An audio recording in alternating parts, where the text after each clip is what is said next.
Okay, welcome back. This is another episode of a podcast about names and other stuff. And this one, if you've been following along, listening along this season, this episode might seem different. It might seem a little bit rougher because the truth is, this is actually the very first episode that I ever recorded when I first sat down and said I wanted to do this project.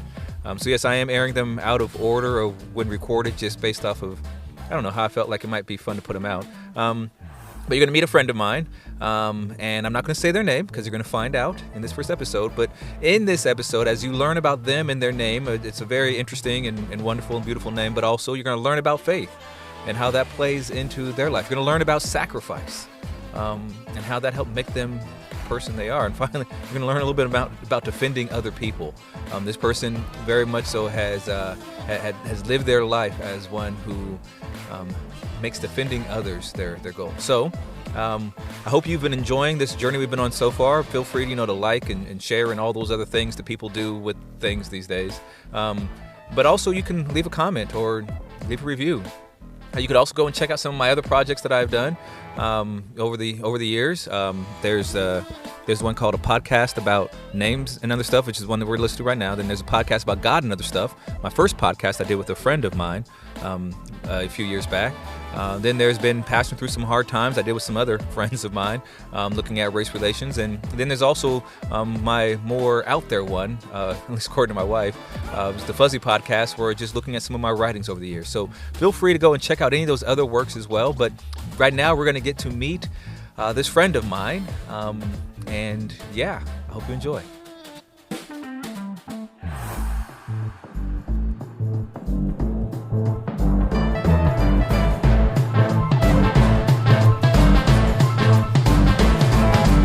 We are now officially recording, okay? So you can speak, but I'm not saying your name because this is the first of the 2 episodes we're going to do, and the second one I can start by saying your name. But before we say your name, I actually have the intro now, so I don't have to do the whole introduction I did with my other episodes. But I do like to open with some quotes. Okay. So opening quote for you, I want to start with this one from Sandra Cisneros. She says, "I would like to baptize myself under a new name, a name more like the real me, the one nobody sees." So that's deep. As we talk about names, your names, all the names you carry, just something to remind everyone, anybody who's maybe listening, and you as well, is that we want to explore the names you carry, the names you have, the names others gave you, the names that you tried to give yourself, the names you don't like, all of that stuff. But first off, tell everybody who's listening, who are you? What's your name? Wow, that's so amazing. There's actually an activity that I actually do when I'm talking with a group of women, especially when we're dealing with trauma, right? And so I do this. So I'll start with this before I actually give my name, if that's all right. Yeah. This is literally your show. I'm just here to enjoy it. Okay. Yeah. I am the daughter of Magdalena, the granddaughter of Sista. And that's as far as I can go back because that's all we know from my maternal line, because my grandmother was sold on the black market, and she didn't have any siblings and didn't know any of her ancestry background. And the people that took her in and loved her and adopted her did the best that they could, but she didn't have anything else. And so she never wanted to learn her biological parents or tried to find them in Puerto Rico. And it wasn't until she had dementia and my mother was her medical POA, we were able to take and sample her saliva and started to find like second and third cousins who have migrated to New York. So that was pretty fun. But my name is Idalia Clara Luna, which means flower that grows on a clear moon. That's awesome. Yeah. Am I going to say you win? No, I can't say you win because you have to go back and listen to some of the other episodes. Ron actually shared with us, and I've been bragging to our friends that he shared with me his Cherokee name. Yeah. So I got a good nugget out of him. Oh, nice. Yes, but I'd say that you're definitely up there. Sorry, Alyssa. But so okay, so that's the name that you were given. That is my song. What is that? Explain what does that mean? That's your song. What does that mean to you? That means that my parents, we all carry a song, and it is, our parents, our guardians, those who get the privilege to name us before we can even learn a language or speak. Yeah. That is the song that we carry, and that is our name. Our pronunciation is important. The way we should reverence people's names, because that someone thought about that they cared about that, they named us. And that might not be true for every story, but you have the opportunity to even rename yourself, and you can select the song that you want. So I think that our name is important. Yeah. Carries a destiny with us. So yeah, I love my name. Yeah, and that's something I know I've heard you say a lot about. That our names are our song. Yeah. And I'm not going to say you're the first person I ever heard say that, because I might have heard somebody say something like that. But really, I don't know of anybody I can think consciously I've heard say that. So I'm going to give you credit. You invented that saying in my mind. I think I heard it somewhere else too. But one of the things is, I didn't like my name for a while.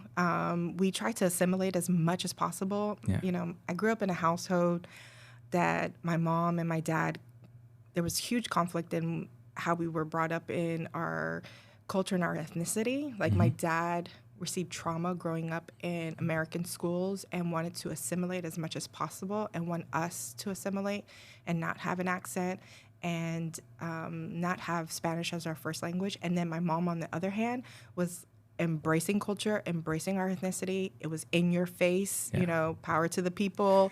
And she was like, you need to learn Spanish first. You'll have all this time in the world to do English. Yeah. So there was that battle, right? And so, of course, I carry my paternal great-grandmother's middle name. Okay. My middle name is my paternal great-grandmother's first name, actually. So I have a very Spanish, Latin, Taino kind of name, and my brother and my sister gets Robert and Veronica. It's like, did something happen here? Do they have the same parents? My mom won the first battle and lost the other two. Wow. So. Okay. Well, and so in that sense, you open up and talking about, being daughter and granddaughter, and now you're talking about the relationship between your parents and you in the middle of it. Yeah. I can relate to that to a degree with even my upbringing. So talk more about what it means to be daughter, because that's another name you carry. You are a daughter. Yeah. Hija. Hija, yes. Yeah. I am a daughter. And I'm firstborn, so I carry a lot of weight, like expectations, what are you doing? I set the standard for my siblings, and, it was tough.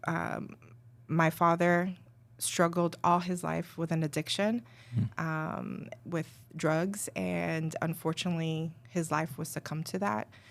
And, he contracted HIV through needle use. And so it was a challenge. And my mom and my dad got a divorce. And I remember always wanting my dad for a long time, like just wanting to save him, wanting to be around him, not understanding why he chose his addiction over us, over me. Wow, yeah. I was actually conversing with another guy this morning about that and our own history of substance use and abuse and just talking about that, about this idea of wanting to break free of something. Oh, yeah. But it's you don't have a choice. You don't. Yeah. And it's hard, addiction makes you choose it over people that you love, and it's rough. And, there was a season of anger, there was a season of grief, there was a season of forgiveness. So I embraced all of that. But also then you have a divorced single parent mom who's now leaning on you as a daughter to take up, some of those roles. And I remember working a summer job for the first time, 14 years old, and it was this program in our community, and it gave me experience, gave me an opportunity to work in local government for the first time, and gave me exposure. But then I was like, ooh, I'm going to have some money. And I had these great plans with what I was going to do with it. You had plans, but. And then mom was like, I'm glad you worked, mija. There's bills. Yeah, I had plans too. I have plans too. So there was that responsibility that came into play. Yeah. So would you say that maybe one of the titles kind of given you that I say you carry well, but responsible? Oh yeah, like you know, responsible second parent, almost second mom. You know, I remember 8 years old fixing dinner. You know, to help mom out. Mom, you know, dropped out of school in 8th grade. You know, so she was with a limited background of education, and when she found herself at the corner of divorce with my father, like realizing she didn't even know how to drive. You know, Wow. so she had to learn how to drive as you know, as a mom of 3 and go back to school. She was working cleaning. She was she was a janitor for the hospital, and she became a nurse, and then went back to school and got her GED. And you know, so she did, you know, so while she was doing that, someone had to take care of the other 2, and I had to be the responsible one, and that meant, you know, sacrificing some of my extracurriculars just to be at home helping my siblings. And I remember I would make breakfast and get them off to school, make sure we all went on time. And of course, I was a little rebel, you know. I skipped school. I was like, I deserve a day off. Which we now call that, you know, looking after your own mental well-being. You took a mental health day. I took a mental health day. Yes. Yeah. And then mom would find me. And then she'd be like, oh, you took a mental health day, all right. I'm about to give you some health. That's right. She's like, introducing chancleta. Yeah, I see that across Facebook quite often. I'm like, oh man, that's something I do miss, being out this way, of the number of Hispanic friends that I have back home in California, and I would see the jokes like that. I'm like, a lot of people in Kentucky don't get that. No, not at all. Or this generation, because we're into gentle parenting now. Oh, yes, that's true. So I don't even want to dive deep into that. But yeah, gentle parenting didn't happen in my lifetime. No, that's a new thing to some cultures. Yeah. Chancletas. There's probably some traumatized people listening right now, like, oh, why she keep saying it? Why she keep saying it? That's right. So, all right. So we've talked a little bit about your name. Now, actually, here's a question, because within Hispanic culture, oftentimes people have 2 last names, right? Ooh, but you don't have 2 last names. No. Is there a reason behind that? Is there a story behind that? Well, no, not really. I will say that I've embraced my Puerto Rican family roots, in the sense, if you're on the island of Puerto Rico, the wife does not take or assume the husband's last name. All right. So you'll see, you know, people married, but their children will carry their father's last name and the husband's last name. And, you know, I thought, I don't think I want to change my last name. I think I want to honor that piece of heritage, that piece of culture with me. I wasn't born on the island. I was born in Miami, Florida, but there's always this yearning of going home and what that feels like and sounds like, right?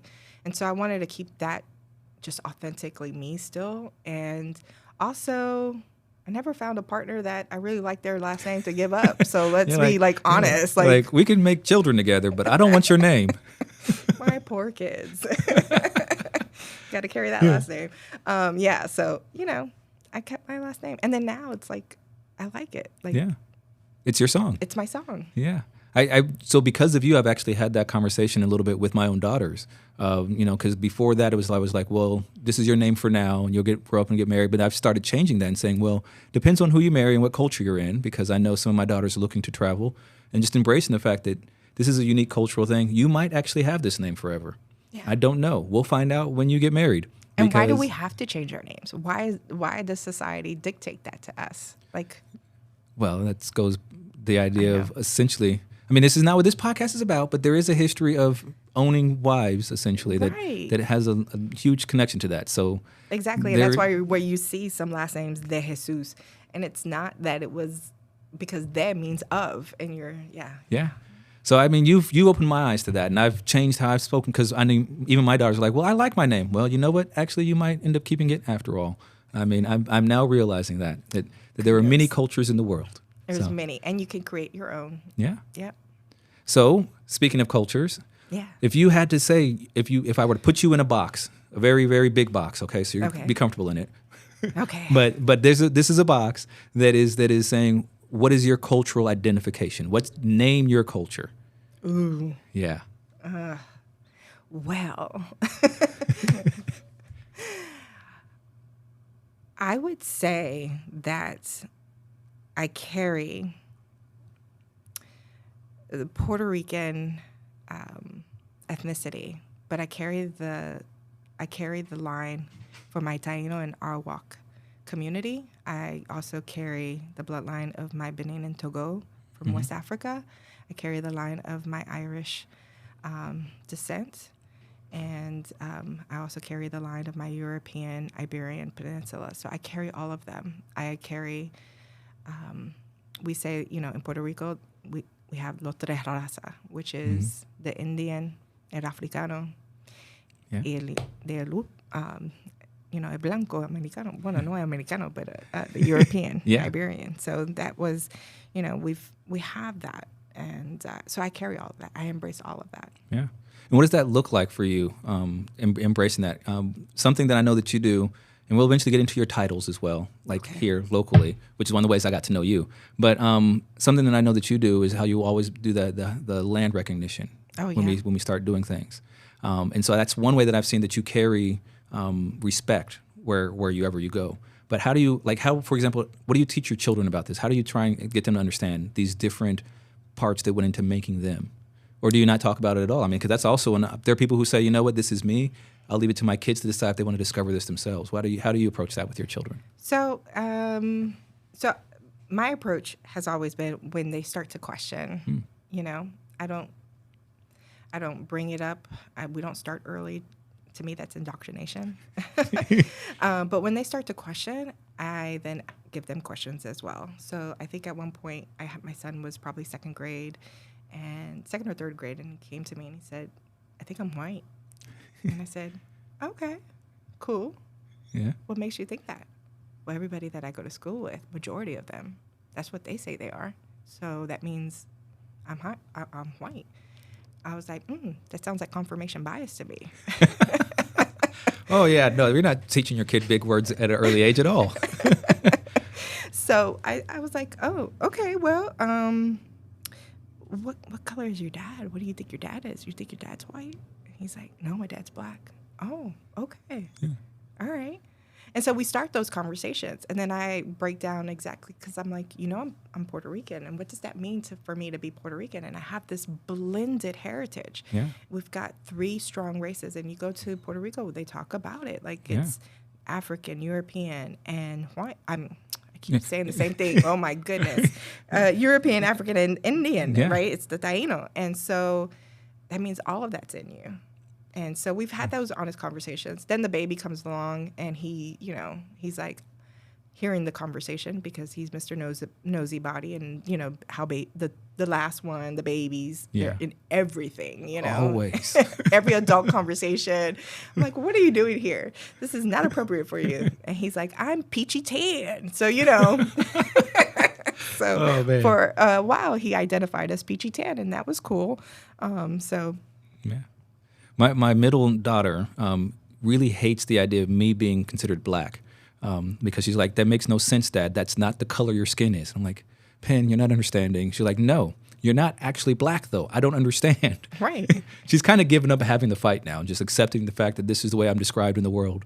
But that was another struggle for her, and my kids do, because, I mean, especially now the summertime's coming, my kids tan so easily, so quick. I mean, they will get 10 shades darker in the next month. Oh, yeah, because they're peachy tan now. But they could be. They're going to be almost my color come August. But then by December, they'll be back to nearer to their mom than me.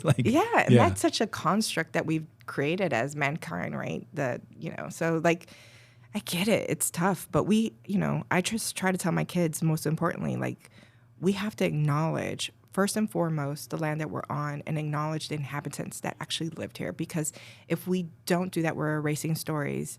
And my goal is to always uplift those stories. Yeah. So when we're doing land acknowledgement, or when I'm talking to my kids in regards to who they are from a fundamental deep down of what they're carrying, they carry the ancestors, and that's what we do. And especially because my grandmother didn't know. Yeah. So we carry her, and I want them to always pay respect to that, to be able to tell and create space to share stories of who we are. Well, and so you've talked a little bit about it kind of ancillarily? That's almost a word. I'm making it a word now. Okay, But I'm down. in an ancillary manner. But what does it mean to you to be a mother? Because you talked about having kids. I mean, you are a mom. Yeah. What does that mean? It's one of the toughest gigs I've ever had to do. I mean, and it's, I wear a lot of hats. I remember talking to my therapist at one point, and she's like, you got a lot of hats on. Like, you really have to sit in your car and change your hat before you go in. Because immediately I was coming home, and I would leave work, and then I'm in the house, and all of a sudden I'm cooking, and I didn't even have a time to, like, take a minute to, like, really prepare myself for motherhood. And I felt like it was all piling on. And I love my kids, and I love what I do as a career.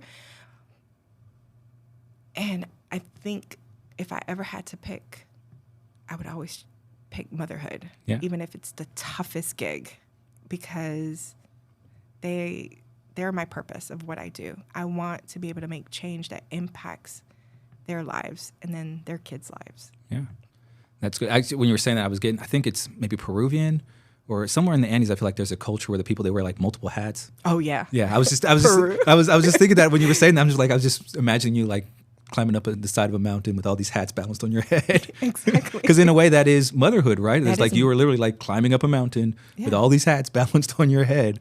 And like, I hope I don't drop one today. Right. And like at the end of the day, you just want to make sure that they're alive. Yeah. Like, like if all that I've done today was make sure that they're alive and good, I've done a good job. A lot of counting fingers and toes, and all the eyes are still in their head. Right. And if, we lose a finger today, we still have a life. Yeah, and we got 9 more to go. It's all right. That's right. You can still function. Oh, that's hilarious. They would probably be like, gosh, Mom. Well, and so you mentioned about like work. So what is your official title here? We're sitting, by the way, if anybody's hearing, there's some noise occasionally. We're sitting in your office. Yeah. Because your office is quieter than mine on a Tuesday. But what is your official title and where are we at? So we are located inside the City Municipal Building on the 2nd floor. This is the Human Rights Commission office. I'm the executive director. And so that's my title. Yeah. So Directora de Derechos de Humanos. And what does it mean to carry that name? That's a name that other people gave you. Granted, you applied for it. It's not like they just forced it on you. No. You said, I think I want this name. And they said, we think we want to give it to you. Here you go. Here's this name. Yeah. What does that name mean to you? Oh, it's a heavy mantle for sure. It's advocate. Yeah. I'm an advocate for the people, for all people. And my work is really, hopefully, to just impact and make progress within our community, to be better and compassionate in how we see people and bring humanity into every space that I possibly can enter. So every table that I go to, it's how can we bring the humanity to this conversation? Yeah, yeah. That's something that's partly why I'm here with you, because I've enjoyed seeing that about you and how you're always about how do I elevate them feeling human, and something that I know that I feel like a lot of people don't understand about you, and I kind of advertise this for you on your behalf. Oh. But one of the things that also moved me is how much your faith actually drives what you do. You don't sit there and say, hey, everybody, you got to believe what I believe. But it is very much so a moving thing within your life. You are who you are, not just because of your grandmother and your mother and your children and the world you were born into, but also your faith actually does drive your work here. So describe the name of your faith to you. Oh. And don't worry, I hope to have other faiths on here, so it's not like I'm just cherry picking your faith, okay? Okay. I am a follower of Christ. What does that mean, right? Like that's how I envision it. That's my principles, that's my guiding light.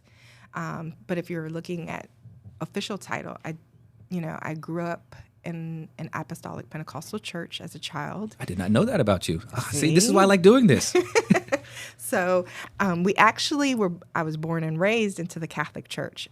Mom, divorce, it was a very pivot time in her life. And there was a tent revival. And so she was like, I'm going to go to that. I need some positivity going on in my life. And then she was like, I'm converting to apostolic faith. And so we grew up in a split household. So when we would spend time with dad's side of the family, we were Catholic. And on my mom's side, we were Pentecostal apostolic. Okay. So, so that's how I grew up. But then I went into I went on a faith journey, in my early 20s. And formerly I'm a massage therapist in one of my trades. And I didn't know that either. Oh man, I'll have time to explore all these things. Go ahead, keep going. Sorry. Sorry. Yeah, so I'm a massage therapist. So it opened the door up to, Buddhism and different New Age. And so I experienced and kind of walked through that and tried to understand. And what I really found was fundamentally all of the religions have the golden rule, right? Yeah. Do unto others. And then there's the platinum rule, like do unto others what they want, like golden and platinum. There's golden and platinum out there, people. So I found myself here in Kentucky, Hopkinsville, attending non-denominational churches. And there was a moment that there was a calling inside. And I, went through a conversion process and completed my training with I guess confirmation and with the Catholic Church. And so Catholic Church is my home, but I think throughout my life and my experience, it's my relationship with God outside of the traditional religious box of church. Yeah. I will say in the last, 4 years or so, I've had more interactions with Catholics who are far more charismatic than when Catholics used to be. And so I think it's interesting, your journey, how it almost mirrors some of the things been going on with a lot of people within the Catholic Church, where there is a growing number of charismatic Catholics who... Yeah, it's just something that really blew me away when I started encountering that. And the way that they describe their faith and their walk is very similar to a lot of Pentecostal descriptions, honestly. Absolutely. Yeah. There was a charismatic revival in the Catholic Church in the 70s. Yeah. And I think there was just recently, I think it was during the pandemic time, maybe year 2020 or 21. Everything's a blur the last 3 years. But there was this charismatic revival in the Vatican, during the pandemic. So, hey, I'm all for it. I think that, ultimately it's our walk. And then if we're talking that we're a Christian and we're a follower of Christ, what does that look like? Yeah. In our actions, just to carry that title, to say this is what I am, and then you're spewing hate. Mm-hmm.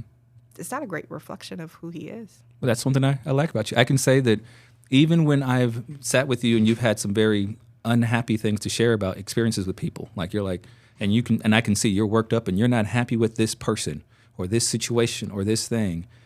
It's like you still find some way to not say anything mean about them at all. Like you're able to express very sincere and serious, heartfelt dissatisfaction with another human being, but still not say anything bad about them. It's a true gift. Oh, well, thanks. Yeah. Because, okay, so I have this approach so I'll tell you a little nugget, I guess. I have this approach because I'm just thinking, I don't ever want to be judged on my worst day. My worst day, I don't ever want that to be what people judge me for. And do they? Probably, sure. Absolutely. We're all human. But what I go through my mind is like, what do I know for sure? Yeah. What do I know about this person? Why they made that choice or what they're going through at that moment? Just because you were rude to me in passing, what do I know for sure? Maybe you might be praying for world peace and I don't even know that. But if I carried around that ego that says, ooh, they don't like me, they don't, or talk badly about someone, and it comes back now we've got real beef because I feel a certain way because I tried to create this narrative in my mind because I thought I know for sure, but I really don't. What do we know really for sure? Yeah. And so I always come from that point of curiosity. So I guess that's my trick is like, what do I really know for sure about this individual? And try to understand what they're saying. And people don't do that a lot. Like active listening. Yeah. I'm like, that's not what I was saying. Okay. Well, so would you describe you as being someone who, let's see, we've talked about, I would say, okay, compassionate. Can we agree? That's a name you carry, at least attempting to be compassionate? Attempting to be compassionate. Because I realized I said it and you're like, well, I don't know if I can claim it yet. So right. Attempting to be compassionate. Attempting to be compassionate. Growing as a listener. Growing, for sure. Okay. Growing. I think we all have growth, right? And to say that I've achieved something, no. Oh, my gosh. Because there's days that I could be petty Betty. But yeah, it's definitely growing. I think that there are times that doing this work, it really makes you think a lot about, am I associating somebody through an affinity bias or confirmation bias? And then if we're talking about diversity, which is great, and inclusion, cool. But what does the belonging feel like? You know, how am I really embracing people that think differently than I do, and being honest with the conversations, and still being 100% me, and bringing that authentic self, that authentic high evolved self into the room, right? I can toggle that switch and be low self all day, right? But that's not going to get me. That's not going to get me to accomplish great things, right? And I know I say that, and it probably sounds really overconfident, like, ooh, Dolly's doing great things. No, but you got to believe in yourself, right? And, like, you want to do great things. And you're talking about the goal of doing great things. You're not saying that you have, but you're working to it. You have the goal of doing great things. Right. Your goal is not mediocre. Your goal is great. Right. Which is why sometimes I make you cry as I push you to actually pursue it. I know. Well, so you're describing about this idea of diversity and inclusion. I think it's fair to say that you are at least trying to be a community member. Some people would use the word citizen. I think citizen is too loaded of a word. And so I don't think that's a fair way of describing you. I think I'd be more like, yes, we are citizens of whatever. But I think really when I would say more like you try to be a community member. And so can you describe to people, what does it mean to you to be a part of your community, to actually belong and include yourself into and engage in your community? Oh, yeah. So including and bulldozing and pushing myself and shoving and doing a shoulder shimmy to get into my community, absolutely. Yeah. You know, it hasn't been easy. I think for people of color, or I'm a transplant to this community. I really don't like saying transplant. I'm trying to find a better word than that. But not being from here, not growing up here, not having those groups of, oh, we went to elementary or we went to daycare together. Yeah. And we've been together like people have this like really long history with individuals that they've gone to school for, with each other. And I don't have that. And I find that people that are coming to, newcomers that come to this community find it really hard to penetrate and get engaged. Sure, you can join a civic organization, but even that might be challenging because you have to be recommended or someone has to kind of give you the tap of the shoulder and be like, we pick you, come on. This is who we're bringing in. And I think if we can, my goal is now that I've penetrated, how can I keep that gate open for so many others? Like, I feel like Moses parting the sea, like, come on, everybody. I don't know how long I can hold my hands up, but if you can come, like, run in here. We need help. We need volunteers. And I think in the Bible it states it, the harvest is plenty. The laborers are few. Yeah. And I think if you want to really see change within your community, you need to be actively engaged. And that's in any new community. Get involved. Find out, check out your city's website. Look at the chamber. See where people are gathering, networking, businesses, even from your hobbies. Like, go to the library. Like, you'll see so many interesting people there. Yeah. There's usually a lot of activities, and you can plug in. And one way is like, how can I help? And so we talk about a little bit of like, what do I know for sure? But then the next step is like, how can I help? What can I do to help? Right? Yeah. And we naturally are designed that way. Like, have you ever been in a vehicle and you're driving and you've noticed now all the cars are slowing down and there's an accident on the side of the road? Everyone's safe. But you hadn't seen or heard police, first responders, and you think, man, I should stop, right? I know I do all the time. Like, I'm just like, I want to stop, but I got somewhere to go. It's in us to want to help. Yeah. And so I think that if we come in that mindset as a community member of our community, how can I help? Yeah. Where can I help? What are my talents? Knowing that, that's half the battle. Yeah. That's good. So along those lines, and as a community member and helping, something else that you are is you are a government employee. No, well, I used to be. So Right? you're not. I thought that HRC is not a. It's a mandated agency. Uh-huh. It's interesting. It's a mandated agency by ordinance. So we're considered an agency of the city. So almost like we kind of are a department, but we're not a department.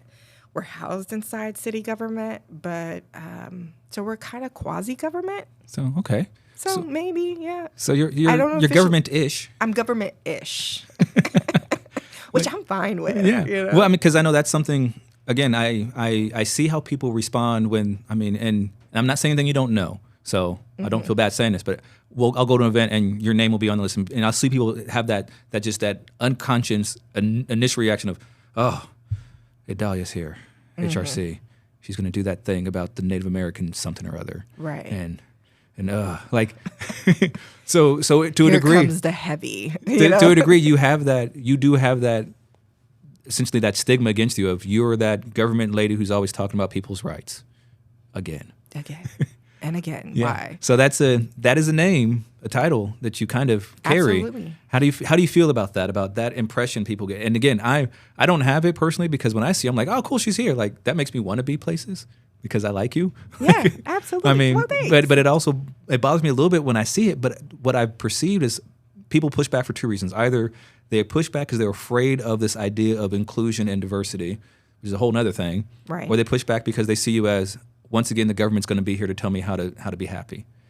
Like, and I could see that in two ways, right? I probably do make people feel uncomfortable because I challenge some of their implicit bias or their outward bias, like, it's not always implicit. Sometimes it is explicit and should be censored. Yeah. But, I think, well, I kind of am, I guess, in the sense, I say quasi-government, but, there is KRS statutes that state what we do, and at the end of the day, when I boil it all down, I tell people all the time, like, we're fact collectors. If anything, if you want to look at this office, outside of what we're telling you about diversity and how good it is, and belonging, how good it is, and people's rights, people should have human rights, basic human rights. Yeah. We're fact collectors. We collect information to see if there is a valid complaint of discrimination against the federal and state Civil Rights Act. Yeah. So that's what I represent. Could you list the kind of facts? I mean, I know this, but for anybody listening, what sort of facts is it that you collect? So we look at facts when we receive a complaint. We do an investigation in regards to, is there a valid claim that violates the civil rights law, right? Yeah. And so there's only 4 jurisdictions that we cover: employment, housing, public accommodations, and financial transactions with financial institutions. And so when we're looking at, someone comes in and says, I think my boss really doesn't like me, and I've experienced a lot of microaggressions. They even try to touch my hair, in the break room. And so I'm like, okay, we listen to what that is, and then we go and we try to collect as much information as possible. And then we find out, oh, this has happened to another person at the company. Or this was during the pandemic, they said, I was collecting the investigation part and collecting the facts, and someone said, 4 years ago they hung a noose on the shipping dock. Wow. Yeah. That's not a threat at all.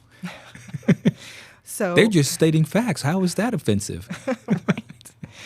So, so that's what we do. We collect those facts. And then sometimes it's, there was no violation under for the discriminatory under any of the protected class. It's just that person doesn't like you. And guess what? They have a right not to. It's not about, being favorited or liked. It's you agreed to. It's contract labor. Like, you agreed to do X. Yeah. We agreed to pay you at X, and so you don't have to be best friends. And I think people get that confused a little bit. That's workplace culture. Yeah. Now, obviously, I can talk about that, but workplace culture is important if you want human capital. So, yeah. So. Let me see. How do I say this? Trying to form it correctly. Does your job ever weigh on you? Oh, yeah. Like if you could give a descriptive title, a name to when you're feeling that heaviness, what would that be? Let me think about that for a second. Yeah.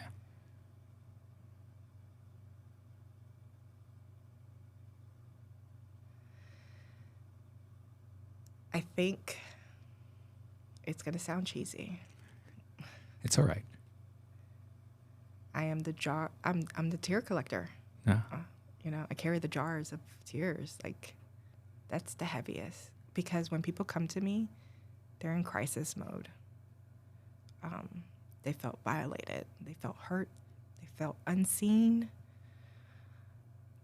Some of it may not be within our jurisdiction. Some of it may not even be against the civil rights, their personal civil rights. But still, they're sitting in this heaviness. And I could just think, those are the days that are really heavy because, like I said, you want to help. And sometimes there's nothing that you can do but offer Kleenex. Yeah. And just be here. And so most of the time, it's really just being here and hearing them and giving them space to vent. Yeah. Some of my pastor friends give me a hard time because I love the book Lamentations. Mm-hmm. I'd say it's one of my favorites, if not my favorite. It's a good one. And I know that's a huge thing that's missing in culture in general, not just church culture, just in America. We don't have much public space for seasons of lament, and just sitting in it. Yeah. And so, as you described that to me, I'm like, oh, so she's like it's almost like, I think it's in some Asian cultures, I think they have it in even some African cultures too, of the people who are paid to wail at funerals. like, so in a way, you are that professional lamenter. You come alongside the people and you lament with them. Oh, I think when people hear me pray sometimes, they're like, what's wrong with her? I'm a wailer. So you don't have to pay me. I'll just show up to the funeral and wail. Oh, he's had such a good life. Oh. I'm that way. I guess I never I love Lamentations, but now looking and reflecting, my prayer life, I'm a wailer. I do. I think there is a ministry within sorrow. Yeah. So I think, it does weigh heavy. It's a lot to unpack. I say anybody that's doing this work, invest in self-care, invest in a therapist. And so, got to do all of that. And then invest in carving out time, there's a time on my weekends that, unless I get a back-to-back call, that I'll answer it and be like, okay, this might be serious. But I don't do anything that's work-related at all. I don't touch it. It's sacred. It's my time for me to just kind of reset. And then when you look at the national stuff that's happening, that's trickling down, or national events that have happened, it's heavy. And then you think about the world that you're going to leave to your kids and your grandchildren. And, so it can be, there's days that it's like, I don't want to do anything, but, it makes me think about today I'm skipping school, I would say that's another title that I will give you. And I know this one I've given you more titles than other people because it's just my interactions with you. Like there are things that I see in you and the way that you interact with me. And I will say for me, you are definitely a self-care advocate because just about every time we interact and I talk about something I'm experiencing or dealing with, you're always like, Kamar, don't forget, make sure you carve out space for self-care. You don't want to have that trauma going around. Like you are a self-care advocate more than anybody else in my life. You seem to advocate, at least for me anyways, of that I'd carve out time for my self-care. And that's something I've seen in you is that you advocate on that. Yeah, you've got a lot of roles too. When you're dealing with people, you need that time because you just don't want to be out here just lashing on individuals emotionally. And then you have your I have family. And I'm speaking from experience. I'm speaking to former self. I've lashed out on, my family, those closest to me, because I didn't do self-care. I experienced darkness, deep depression, suicidal thoughts, all that. And when we don't do self-care, that's what creeps up. Yeah. That negative, that low self comes through. Yeah. And we've got to be intentional in thinking about how, what can I do to help today and how can I be great? Well, I will say, I know that you are human and you have those low points, but when it comes to your interactions with me, you have always been somebody who's been positive.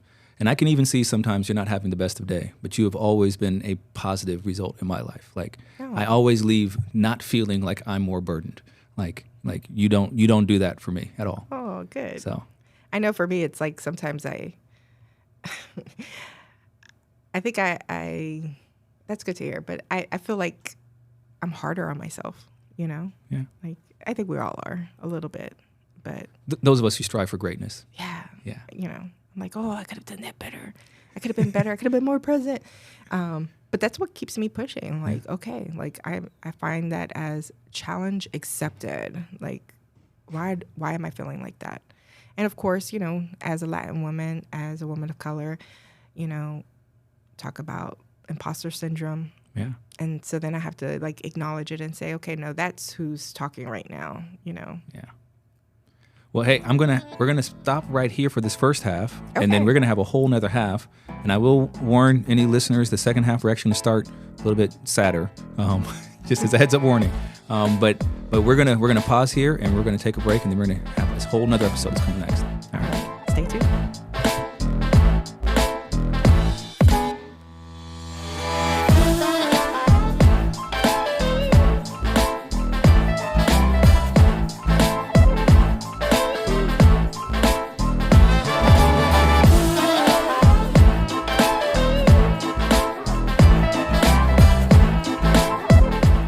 Views, thoughts, and opinions expressed in this podcast are the speaker's own and do not represent the views, thoughts, and opinions of any institution, organization, or corporation. The material and information presented here is for general information purposes only. All persons who participated did so of their own free will and speak for themselves only, regardless of any personal affiliations they may possess. This podcast has been a production of Salt.Light.Love Ministries. All rights reserved.